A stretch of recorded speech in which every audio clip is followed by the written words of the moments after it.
ನಾವು ಇನ್ನೊಬ್ಬರ ಗೆಲುವು ಕಂಡು ಆನಂದಿಸಿದರೆ ನಮ್ಮ ವ್ಯಕ್ತಿತ್ವಕ್ಕೆ ಗೌರವ ಸಿಕ್ಕಂತೆ.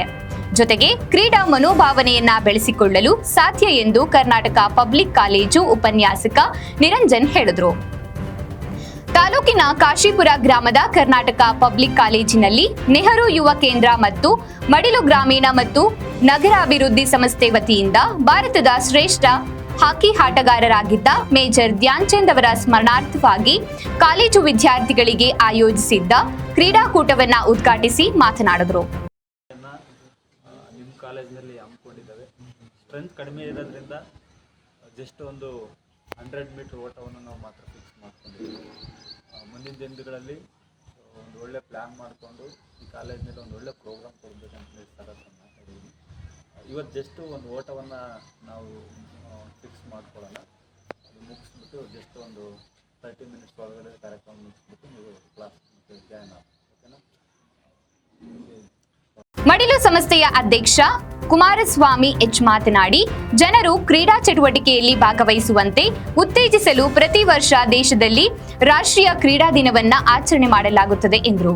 ಕಾಲೇಜು ಆವರಣದಲ್ಲಿ ಬಾಲಕ ಬಾಲಕಿಯರಿಗೆ 200 ಮೀಟರ್ ಓಟವನ್ನ ಆಯೋಜಿಸಲಾಗಿದ್ದು, ಮಹಿಳಾ ವಿಭಾಗದಲ್ಲಿ ಪ್ರಥಮ ಸ್ಥಾನ ದಿವ್ಯಾ, ದ್ವಿತೀಯ ಸ್ಥಾನ ರೇಣುಕಾ, ತೃತೀಯ ಸ್ಥಾನ ಅಮೂಲ್ಯ ಹಾಗೂ ಪುರುಷ ವಿಭಾಗದಲ್ಲಿ ಪ್ರಥಮ ಸ್ಥಾನ ಮನು, ಅಜ್ಜಯ್ಯ ದ್ವಿತೀಯ ಸ್ಥಾನ, ರಂಗಸ್ವಾಮಿ ತೃತೀಯ ಸ್ಥಾನಗಳನ್ನ ಪಡೆದುಕೊಂಡಿದ್ದಾರೆ. ಮಡಿಲು ಸಂಸ್ಥೆಯ ವತಿಯಿಂದ ವಿಜೇತರಾದ ವಿದ್ಯಾರ್ಥಿಗಳಿಗೆ ಪದಕಗಳನ್ನ ನೀಡುವುದರ ಮೂಲಕ ಗೌರವಿಸಲಾಗಿದೆ. ಈ ಒಂದು ಸಂದರ್ಭದಲ್ಲಿ ಕಾಶಿಪುರ ಕಾಲೇಜು ಉಪನ್ಯಾಸಕ ಕುಮಾರ್, ಅತಿಥಿ ಉಪನ್ಯಾಸಕ ರಮೇಶ್, ಮಹಾಂತೇಶ್, ಮಡಿಲು ಸಂಸ್ಥೆಯ ಕಾರ್ಯದರ್ಶಿ ಆನಂದಪ್ಪ, ಸದಸ್ಯರುಗಳಾದ ಧ್ಯಾಮ್ ಕುಮಾರ್, ಪ್ರವೀಣ್ ಹಾಗೂ ವಿದ್ಯಾರ್ಥಿಗಳು ಭಾಗವಹಿಸಿದ್ರು. ಸಹ ಇವತ್ತಿನ ದಿನ ಈ ಒಂದು NGO ವತಿಯಿಂದ ನಿಮಗೆ ಕೆಲವೊಂದು ಅಥ್ಲೆಟಿಕ್ಸ್ ಚಿಕ್ಕದಾಗಿ, ಯಾಕಂದ್ರೆ ಸ್ಟ್ರೆಂತ್ ಕಡಿಮೆ ಇರೋದ್ರಿಂದಾಗಿ ಅವರು ಒಂದು ಚಿಕ್ಕ 2-3 ಓಟಗಳ ಸ್ಪರ್ಧೆಯನ್ನು ಏರ್ಪಡಿಸಿ ನಿಮಗೆ ಒಂದು ಬಹುಮಾನ ಮತ್ತು ಮೆಡಲ್ಗಳನ್ನು ಸಹ ಕೊಡೋರಿದ್ದಾರೆ.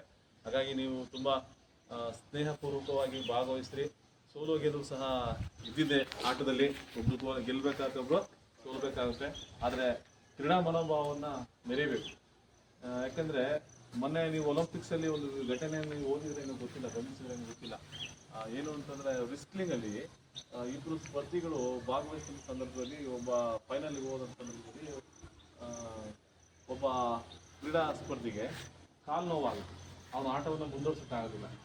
ಆಗ ಇನ್ನೊಬ್ಬ ಸ್ಪರ್ಧಿ, ಈಗ ಮೆಡಲ್ ಯಾರಿಗೆ ಕೊಡ್ತೀರಾ ಅಂತಂತಾರೆ. ಮೆಡಲ್ಲು ಈಗ ಯಾರು ಕಾಲು ನೋವು ಅಂತೇಳಿ ಆಚೆ ಬೀಳ್ತಾ ಇದ್ದಾರೆ ಅವರಿಗೆ ನಾವು ಮೆಡಲ್ ಕೊಡೋಕ್ಕಲ್ಲ, ನೀವು ಆಟ ಮುಂದುವರಿಸ್ತಾ ಇದ್ರೆ ಹಾಗಾಗಿ ನಿಮಗೆ ಕೊಡ್ತೀವಿ ಅಂತಾರೆ. ಆಟವನ್ನು ಸ್ಟಾಪ್ ಮಾಡಿದ್ರೆ ಅಂತ ಕೇಳ್ತಾರೆ. ಆಟವನ್ನು ಸ್ಟಾಪ್ ಮಾಡಿದ್ರೆ ಲಾಸ್ಟ್ ಅಟೆಂಪ್ಟಲ್ಲಿ ಅವ್ರ ಪಾಯಿಂಟ್ಸು ಮುಂದಿದೆ, ಹಾಗಾಗಿ ಅವ್ರಿಗೆ ಕೊಡ್ತೀವಿ ಅಂತಾರೆ. ಹಾಗಾಗಿ ಈ ಸ್ಪರ್ಧಿ ಅವರ ಒಂದು ಸಾಮರ್ಥ್ಯವನ್ನು ಅರ್ತಿರ್ತಾರೆ ಎದುರಾಳಿ.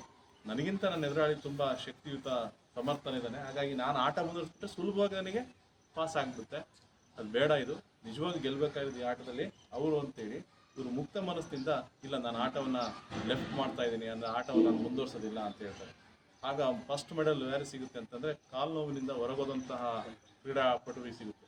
ಇದು ಕ್ರೀಡಾ ಮನೋಭಾವ. ಅಂದರೆ ಬರೀ ಸ್ವಾರ್ಥ, ನಾನು ಗೆಲ್ಲಬೇಕು ಅನ್ನೋಂಥದ್ದು ಬೇಡ.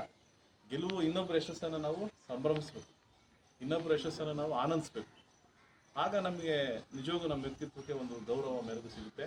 ಇದು ಕ್ರೀಡಾ ಸ್ಫೂರ್ತಿ ಅಂದರೆ. ಹಾಗಾಗಿ ಇಂಥ ಒಂದು ಅಮೂಲ್ಯವಾದಂಥ ಕ್ರೀಡಾ ಸ್ಫೂರ್ತಿಯನ್ನು ನಾವೆಲ್ಲರೂ ಸಹ ನಮ್ಮ ಜೀವನದಲ್ಲಿ ಅಳವಡಿಸ್ಕೊಳ್ಳೋಣ.